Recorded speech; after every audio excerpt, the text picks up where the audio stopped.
Continuamos falando a respeito de soja, voltamos a falar e falando um pouco a respeito do que vem acontecendo com a colheita norte-americana. É uma colheita que vem andando de uma maneira muito interessante para o sojicultor daquele país. Só que tem alguns estados e algumas regiões produtoras que vêm sendo afetadas, principalmente nesta semana que choveu um pouco e aí teve uma paralisação, teve uma redução do ritmo de colheita nas lavouras norte-americanas. Nós vamos saber como é que esse clima tem influenciado na colheita agora com a Thaíse Baroni. Boa tarde, Thaíse.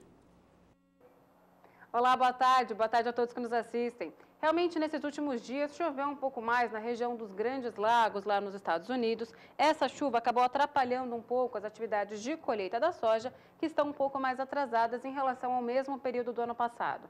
Só que agora, nesses próximos dias, a expectativa é de uma diminuição da chuva nessas áreas.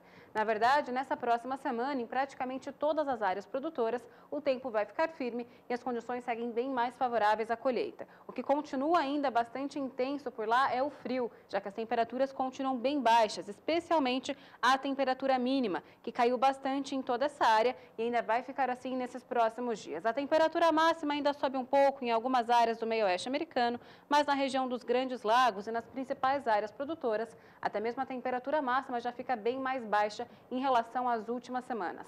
Na semana que vem, a situação praticamente não muda. A chuva até se espalha um pouco mais em algumas áreas, chove novamente na região dos Grandes Lagos, mas como a gente observa, mais uma vez, é uma chuva pontual e isolada que não deve atrapalhar a colheita. E na próxima semana, o frio ainda continua nos Estados Unidos. Temperatura mínima ainda bem baixa em praticamente todas as áreas e a temperatura máxima também volta a cair um pouco mais lá no meio-oeste americano. Mas, de maneira geral, esse frio previsto agora para esses próximos dias também não deve atrapalhar a colheita e não deve prejudicar as lavouras de soja.